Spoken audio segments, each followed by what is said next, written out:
Our lives changed completely when we understood these 4 concepts. My name is Carmen. And I'm Darius. And our lives changed significantly as a result of having a large influx of cash. Now, cash means that we can be considered rich, or at least we consider ourselves rich between the two of us. But there's a difference between rich and wealth. And what I want you to understand that there's a difference between the two is because rich is having a lot of money that can be gone if you spend it all or if you use it recklessly. But wealth, on the other hand, is something that you obtain and you can have it for generations. Yes. Yeah. So the point that we want to make in this video is the fact that you can make a few adjustments and you can get a lot of cash. But when it comes to wealth, it takes a different type of mindset. Hence the reason why I wore this shirt today. So my first point is that wealth is a mindset. So Darius mentioned just briefly that he was talking about how wealth can stand the test of time when it comes to generations. Now, when I want you all, with my point, I want you all to think about wealth from a different perspective, not necessarily a monetary standpoint. Wealth for me is what is in between my 2 ears. And that can also stand the test of time of generations, because what we can teach our children, what we can teach our family, that will hopefully continue. And it wasn't until I started adopting a more open mindset, abundant mindset, where I recognize that I'm a money magnet. I have my affirmations or whatever it is, and I have my mind set to attract wealth into my life, as opposed to the opposite, which is attracting scarcity or negativity, and we don't want any of that. So once I understood to educate myself and really come to terms with abundance and living that type of lifestyle, that's when I started to recognize that our bank account was changing. And it wasn't even really just based off of working harder. It was just being more strategic with our time. Right. And that's a huge point for wealth building, is you change the way you think. And when you change the way you think, everything else is going to adjust along with it, because our reality, or what our perspective of reality is what our opinion is. Yeah. Because who told us one day, I hope I don't mess up the quote. It's like, would you rather be, you know what I'm trying to say? Would you rather be smart and broke, or dumb and rich? Dumb and rich. And so, but we mean that lovingly, guys. Don't kill us in the comments. But what I mean is there's a lot of smart people that ain't making a lot of money. Why? Because they're not abundantly thinking. They are know-it-alls, so to speak, if that makes sense. And they think that they know it all. And they're not willing to learn new things because they've already figured it out. Whereas for us, we just started looking at what everyone else was doing, who had the lifestyles that we desired. And we said, let's just do that. We don't need, they already figured it out. Let's just figure that. Let's go in that lane. Right. And for me, the other part of the wealth as a mindset is just recognizing that I have ownership over my time. There was a lot of growth that had to happen between that, because I never realized that I had ownership of my time. I thought that my job owned my time. I thought that everybody else owned my time but me. And it wasn't until I became, I developed the understanding, right? Because sometimes knowledge is an understanding until you go through that practice of just recognizing that, wait, no, this is my life. And I made the decision to do this 9 to 5. I made this decision to spend time here. I made this decision to do that. And until I got to that frame of reference where I recognized that I was the one controlling my time, probably not in my favor, that I realized, whoa, a whole different sense of freedom of what I can and cannot accomplish. Right. Really good point. Another point that I would like to make when it comes to making money is paying for good advice. One thing that really changed things for us is when we weren't afraid to pay somebody to give us good advice on how to make money. And I think no matter how much it costs, because the more you pay for good advice, the more money you'll make. And I think this goes back to also the fact that wealth is a mindset, because there's something that triggered in my mind personally, because I'm a cheapskate. Not anymore. No, we're abundant, right? We're abundant thinkers. We're abundant thinkers. And that's what happened. When I paid for good advice, I acted differently with the information that I received. I took action on that information, rather than saying I know more than this person, even though I paid the money. Yeah, when you pay 6 figures for advice, you gonna work it out versus somebody you paid $10 for. Right, but that wasn't always the case. How many of you pay somebody for advice and you think you know more than the person that you paid? We are know-it-alls when we should be learn-it-alls. He doesn't know what he's talking about. Why did I pay? Yeah, right. You go through all of that. But when I transitioned from not being afraid to pay for advice, that's when our bank account started to change as a reflection of the openness of my mind as it related to that particular information. Because your mind also, not only is your mind have to be open to the information, you have to be open to taking action, doing the necessary things for to get the result of having cash. Taking action, that's a huge nugget. Yeah, absolutely. Yep. Absolutely. Taking action is probably the most important thing you can do from getting good advice, because you get advice from everything around you all day long, everything and everyone around you, all the inputs that you get on a daily basis. That's advice. Yeah. But what are you doing with the advice that you receive? It's the action that you take from the advice, which is the probably one of the most important things outside of paying for good advice. And it could be in your favor or not in your favor too, when depending on what advice that you're taking. Right. Yeah. Right. Now, paying for advice also means that you're getting advice that not everybody's privy to, because you separate yourself from the people that are maybe not paying as much money or don't have the funds, or maybe not even open to it. And when you start paying for it, and especially in our case, because we use money that we actually didn't have, because we were so locked in to it, that it really changed things for us moving forward and how we spend money to get advice from people that know more than us. I agree. And then depending on how expensive that advice is, it unlocks different levels that you've never been privy to before, exactly like what you were alluding to. Because what we recognize is in this money game, there are levels, right? And you're not going to be previewed to all of the information if you're at level 1. You have to, it takes time to build and develop a certain level of understanding that you can handle so that you can actually take action. And once we started paying more money for advice, we recognized whoa, it's different over here. and it depends on where you are financially, like you said, level 1, 2, and 3, because at one point $1,000 was a lot for information. Yes $10,000 was a lot for information, and depending where you are financially, you dictate what a lot means. You dictate how much you're willing to spend for information. Yeah, because think about it. How many of us have college degrees? How much did we pay for that information? A lot. And then all of a sudden you don't want to pay $60,000 for somebody who actually has practiced the things that you were trying to get to do, as opposed to the universities. And I'm not ragging on professors, but a lot of them don't have the practical application, all my engineering professors they weren't engineers in the field. They weren't engineers in the field. Yeah, right. So you see the difference. Which one, when it comes down to it, which one would you rather pay for? Do you want the practical advice, or do you want the do you want the street cred? I like that. But you get what I'm saying. And it really was one of those things that we just started opening our minds to. Okay, well, maybe we need a business coach. Maybe we need counseling. Maybe we need this, or whatever the case may be. It's just, how can we continue to be better instead of different, which we've talked about on some of our other YouTube channels. It's a lot harder to be better than it is to be different. Yeah. So my next point, ladies and gentlemen, would actually be, you ready? Drum roll. It's not about the money. It's not about the money. It's not about the money. I don't know. When did you realize that money is a result? When we made the biggest check we ever made, and we never once thought about money. It was just, what is the value can we bring?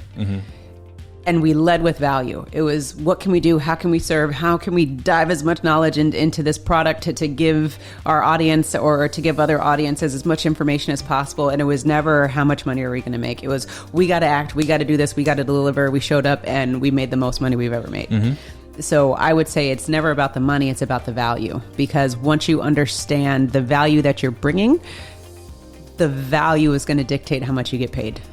Does that make sense? Yeah. The more you give, the more you'll receive. It's just the universal law. And so I even recognize since that experience, when we lead with money first, where it's like, okay, we need to make this much, our margins need to be this, or do this, that. We never make as much money when we lead with money as opposed to when we lead with value. Right. So I would say for us, always, we're trying to figure out, how can we give our audience as much as we possibly can? How can we give and do whatever we need to do to make sure that people feel that we serve them to the highest ability. Right. Value is the most important thing, because you're paid in direct proportion to the value that you add. Yes. You're paid in direct proportion to the value that you add. Yes. Meaning that after you add value is when you receive the funds, when you receive the money. And one thing we also want you to understand is one thing that we learned we got from somebody in the money school is that money is the lowest form of wealth. By the way, go ahead and click on the link below or on the QR code right here so that you can join the money school, because we have these amazing conversations with our students, with our clients about money and all about infinite banking, which is what we talk about on our channel. Because like we said, it's about leveling up. It's about pouring as much value into everyone as we can so that we can all do better and create a wealthy mindset. Right. Now, since you mentioned infinite banking, that's one thing that changed my perspective on money is because I saw other successful businesses, other doctors, others, bank owners, other people that sold their businesses using this concept. And it wasn't something that was spoke about, widely. So why did we jump into infinite banking the way we did when that's not something that's really broadcasted on a national level? Because even in some of the comments that we get, well, why would I borrow money for myself when I can borrow money from the bank at 0%? Well, it's because what you learn through that process. Yeah. Because we can because the level you're on. Yeah. And Right? what we learned is that we can also charge ourselves 0% interest because of the compounding that we earn. And when a bank charges or lets you borrow money at 0%, that's because the other 75% of the people aren't paying 0% interest. So when you understand these different nuances on how you manage your money, the only way you can understand that is when you start taking responsibility and taking action and putting yourself in positions where you would normally have somebody else. Absolutely. And once we started to understand, once we started to learn, once we started to pay for good advice, taking action, things started to change for us. Absolutely. Now, can I make my point? Yeah. Now, that wasn't it? No, that was a bonus. That was a preview. That was a bonus. Okay. The fourth thing that was a preview to the money school, folks. So if you like what Darius just said, go ahead and click on that link below. The fourth thing that I learned is that you should focus on a niche. You don't want to be a jack of all trades and an expert, a master of none. Can you say that again?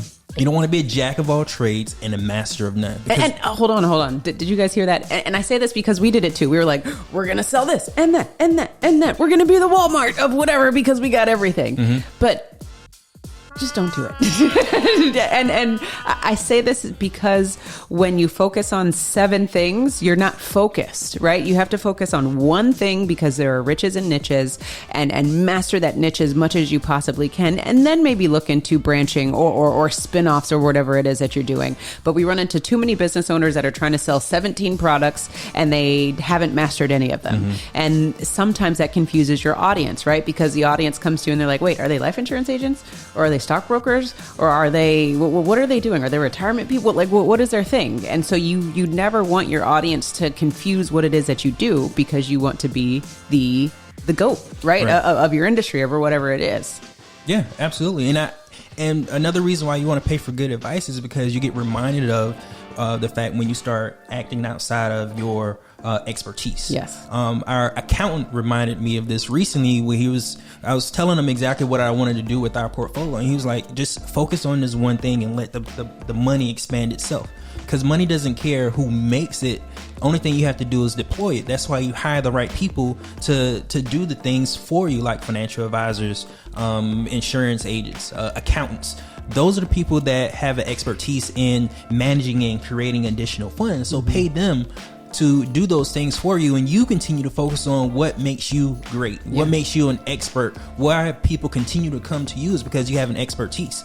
If you think of a doctor, doctors get paid the most when they have a specialty. Like when you have a cardiologist, for example, that focuses only on the heart, he has a specialty. Or a surgeon that only does knees, like a brain surgeon. Or a brain surgeon. When these doctors have specialties, they get paid the most money. So we have to act this exact same way, where we have to have specialties. We have to have a mastery of our particular skill. Yeah, no, I agree. And it all goes back to the quote that you were just saying earlier about how money is the lowest form of wealth.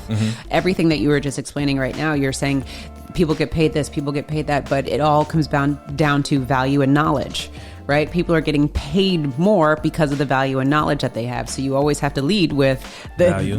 Remember what we said? Wealth is a mindset. What you got in here and how valuable is it? So it isn't until we understood these concepts where, like we said, our bank account started to change, because we were a jack of all trades. We were a master of none. We had mindset things that we had to grow through. We had to really understand that it's not ever about money. It's about the lifestyle first. Really, like I said, going back to how did we start making more money? It's because we became laser focused on what we wanted for our lifestyle. Like we literally said, when I wake up Monday morning, what do I want to do? Do I want to wake up with an alarm clock? What time do I want to wake up? How am I going to control my time again? Because before, remember, like I said, when I was personally working for corporate America, I didn't have that control. I made a decision to allow someone else to take my time. So when we sat down and said, we want a vacation 6 months out of the year, we don't want just 2 weeks out of the year. We want to be able to go wherever, whenever. We want to be location independent, and just started listing literally everything that we wanted. Then the pieces started to fall together to say, okay, well, what do we have to do? What value do we have to start bringing in order to satisfy our needs? Right. And of course, we had to have the right people around us also. Yes. Because we get advice from mentors. We get advice from our accountant. We get advice from financial advisors. We get advice from people that are specialists in what they do, so that they can help us be specialists in what we do. Yeah. And I would even say this evolves too, right? So don't be so rigid on the things that you say that you do or do not want.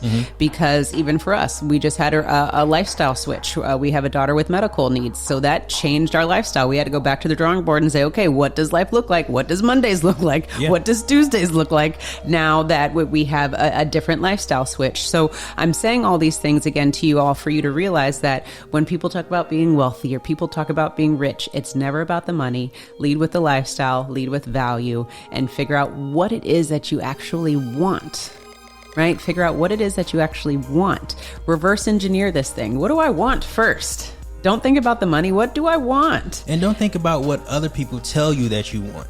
Because I think a lot of times what we like to do is look at Instagram and see somebody driving a Ferrari or something, and we say that's what I want for my wealth, or that's how I feel rich. But a lot of times it doesn't take a Ferrari to be rich. No. A lot of times all it takes is being able to manage your lifestyle without you having to physically go out and work for it. Absolutely. That's a good example of being rich. How long can you not work and maintain your existing lifestyle? Exactly. And that's why we say own your own lifestyle. Your own lifestyle, not Jimmy's, not Darius's, or not Carmen's. Own your own lifestyle, because that's another thing that we had to figure out, which is we went down all these paths. Like I said, we looked at lifestyles that we wanted, and we said, oh, we want his lifestyle. And then we dug a little bit deeper and was like, no, we don't like all of that. Let's take a piece of this and a piece of that and remix it to what it is that we want. So take ownership of your own lifestyle. Figure out whatever it is that you want. Like we said, reverse engineer it. When we said we need this laundry list of things, how much is it going to cost us on a monthly basis to have this laundry list of things?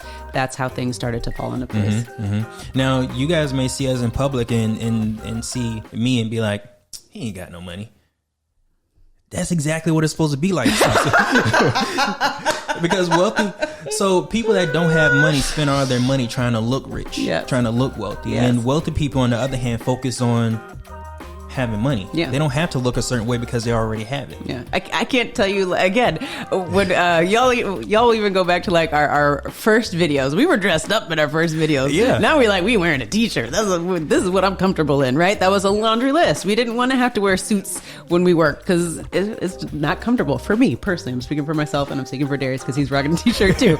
But these are things that we started to recognize that we wanted for ourselves. And it also changes as you get older.